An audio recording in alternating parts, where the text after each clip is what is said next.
Bonjour à toutes et à tous, nous accueillons Émeric Delon qui va nous parler donc de R2D2 Trading. Je pense qu'il va y avoir un rapport avec Star Wars, mais je vais te laisser en parler. Donc, parle-nous de R2D2 Trading, qu'est-ce que tu peux nous en dire?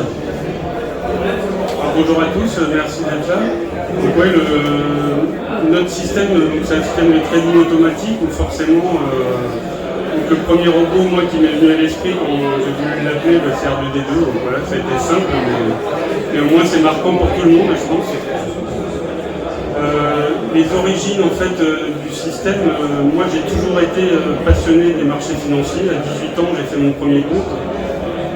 J'ai eu effectivement une vie industrielle avant, où j'ai passé 7 ans en gestion de production, en optimisation de système, etc. Donc toujours avec beaucoup de programmation, voilà, c'était mon métier, donc j'utilisais l'informatique pour optimiser les systèmes en gros. Et donc quand j'ai arrêté cette vie-là, je me suis remis à mes premières passions, hein, donc j'ai créé ma société donc juste derrière R2D2 Trading pour développer un système automatisé que j'ai commencé, c'était en 2008-2009. C'est là où en fait le trading automatique s'est beaucoup plus démocratisé. Il y a les MetaTraders avec beaucoup plus de systèmes un peu accessibles à tout le monde pour automatiser ces systèmes et créer avec de l'informatique. Voilà, donc ça c'est vraiment l'origine de la création du système. Je te remercie. Est-ce que tu peux nous offrir un aperçu des innovations et développements sur le sujet? Oui, alors notre mode de fonctionnement du robot, il est un peu, et de la stratégie surtout, elle est assez innovante dans le fait qu'on va trader nous les indices. Donc on utilise les CFD sur indices futurs pour le marché du CAC 40, du DAX 40, du S&P 500. Et en fait, on ne va pas faire de l'analyse sur le support en lui-même. Nous, on va analyser les actions. Donc, par exemple, si je prends le CAC 40, on va analyser les 120 actions du SBF 120. Donc, on élargit notre analyse. Et c'est dans cet aspect-là où on est assez innovant comparé aux autres systèmes qu'on peut voir, qui analysent vraiment chaque produit en lui-même, qui traite sur ce produit-là. Voilà, nous, on a vraiment élargi notre analyse et c'est ça qui fait la différence. Et puis voilà, la longévité du système, on existe maintenant depuis 2010, depuis 2013. Hein. On fête nos 10 ans cette année. Donc c'est ce qui nous caractérise aujourd'hui. Je te remercie. Et comment R2D2 Trading s'adapte aux défis technologiques avec l'arrivée de l'IA en puissance sur le marché financier? Alors moi j'ai vu ça un petit peu depuis l'origine en fait, je veux dire, dans le choix du support que je voulais trader. Pour la stabilité en fait, pour contrecarrer justement les défis de ce qu'on appelle l'évolution du marché, moi j'ai justement choisi un marché qui pour moi n'évolue pas tant que ça. Quand on regarde le marché des indices, l'indice en lui-même c'est composé des actions. Et les actions, si on regarde l'évolution des actions depuis l'origine de la bourse, c'est toujours basé sur le marché réel, sur la valeur de l'entreprise. Et donc tout le système de bourse et d'échange que vous avez sur les actions, c'est basé sur la valeur réelle de l'entreprise et sur les bénéfices espérés à venir. Donc c'est basé sur des réalités et du coup le comportement des acheteurs ne bouge pas tant que ça en 40 ou en 50 ans en fait. Voilà, il y a des sociétés qui vont avoir des coups de boost et on va avoir une évolution sur le marché qui va être assez similaire pour les sociétés qui ont décollé il y a 40 ans pour celles qui décollent aujourd'hui. Donc voilà, moi mon adaptation c'était surtout de choisir le bon marché. À partir de là, comme je suis sur un marché qui est plus stable pour moi, hein, de mon point de vue, c'est comme ça où on arrive à obtenir un système global qui est aussi stable. Alors après, malgré tout, il faut quand même faire attention que ça soit adapté aux différents types de marchés. Hein. Vous avez des marchés actions qui vont être globalement haussiers voilà, en fonction de l'économie globale en fait. Vous allez avoir des marchés qui vont être baissiers ou très baissiers avec des faits géopolitiques comme le déclenchement de la guerre. Donc tout ce qu'il faut après, c'est générer des systèmes qui soient adaptés un peu à différentes conditions de marché globales, mais finalement qu'on va retrouver cette année ou qu'on a retrouvé en 2010 quand il y a eu Fukushima. Voilà, on a des conditions de marché qui se répètent malgré tout et où le comportement est le même. Donc voilà. Alors, du coup, me vient une question à l'esprit. Lorsque des événements majeurs, tels que ceux que tu viens d'énoncer, se produisent, quelle est la vitesse, quelle est la réactivité qui va être la tienne et celle de ton équipe derrière sur ton robot? Alors nous, on n'intervient pas, sauf exception, vous avez parlé des exceptions à la faute, mais en fait le logiciel, l'algorithme a déjà 4 phases de marché préprogrammées. Donc il va s'adapter de lui-même en fait, aux différentes conditions de marché. On aura les paramètres en fait, de prise de décision qui vont changer en fonction de l'évolution du marché. Pour les citer, il n'y en a pas beaucoup, donc je peux vite les citer. Vous avez le marché qui est avec une volatilité standard, ce qu'on a aujourd'hui. Les marchés n'évoluent pas avec moins 4%, plus 4%. Voilà. Quand on prend n'importe quel indicateur de volatilité, il reste assez bas.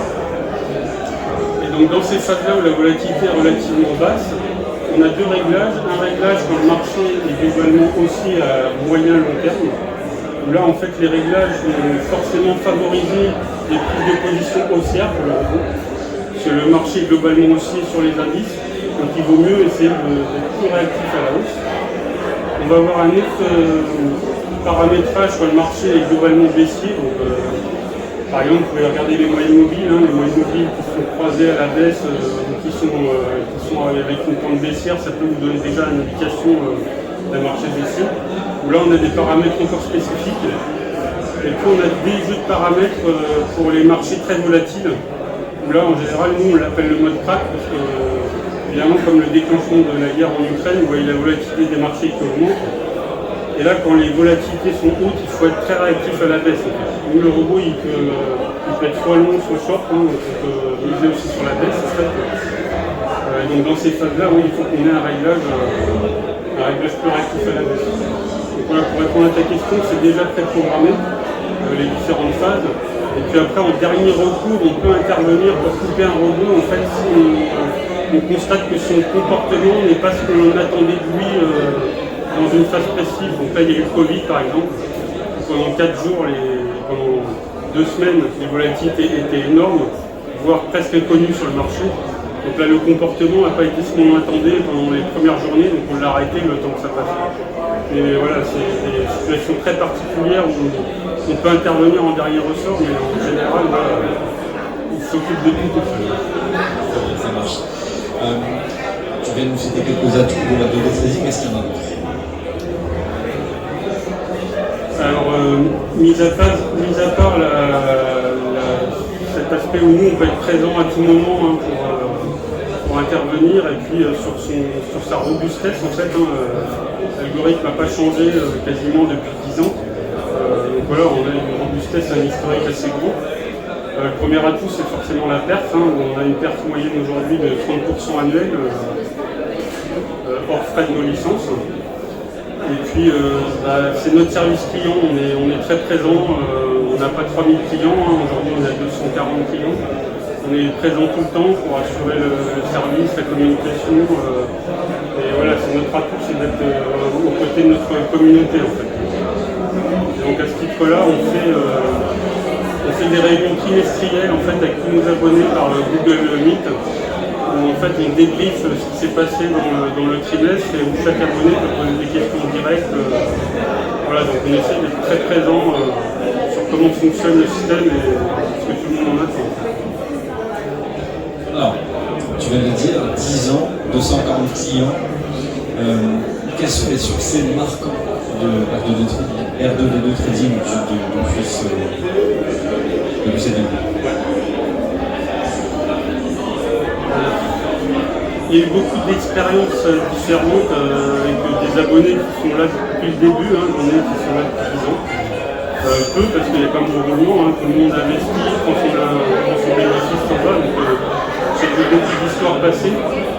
Il y en a 2-3 marquantes en fait. Une anecdotique où une personne était venue a déposé son capital, a fait tourner le robot 3 mois et est parti avec un bénéfice de 10-15%, je crois.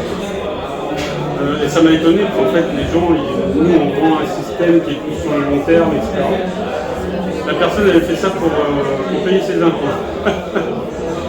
Donc c'est une expérience qui a été marquante pour moi, voilà, qui heureusement n'est pas l'ensemble du retour de nos clients. Ça c'était pour la petite anecdote. Le vrai fait marquant en fait pour moi c'est j'ai retenu un abonné qui pareil est parti au bout d'1 an et demi, qui a repris son capital, qui a pris tous les bénéfices et il a fait ça pour son fils qui était très malade en fait. Et ça lui a permis de l'accompagner et de l'aider dans le long terme. Ça pour moi c'est l'histoire que je retiendrai toujours, c'est que voilà, on a réussi à aider une personne, même sans le vouloir, on ne savait même pas son histoire au début. Et au final on a eu ce retour-là, c'est un truc gratifiant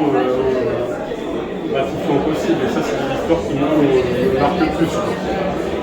Et puis le dernier fait en fait c'est qu'aujourd'hui je suis plus seul dans l'histoire R2D Trading, j'ai un compagnon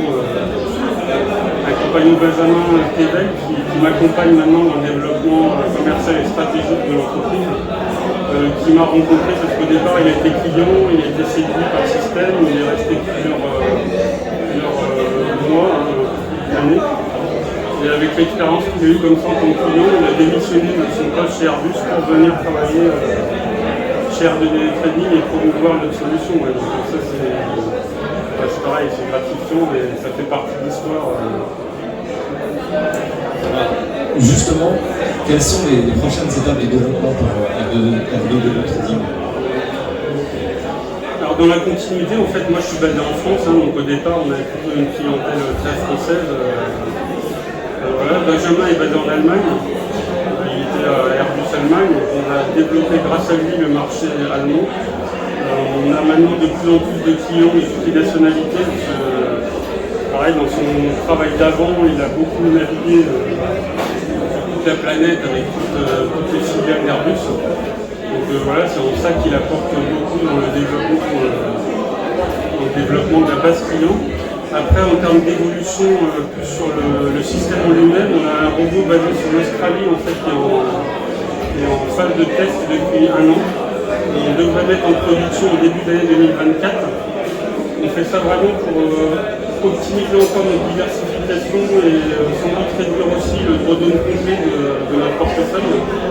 Parce qu'aujourd'hui, on est présent sur les 2 principaux marchés européens et les États-Unis avec nos 3 robots.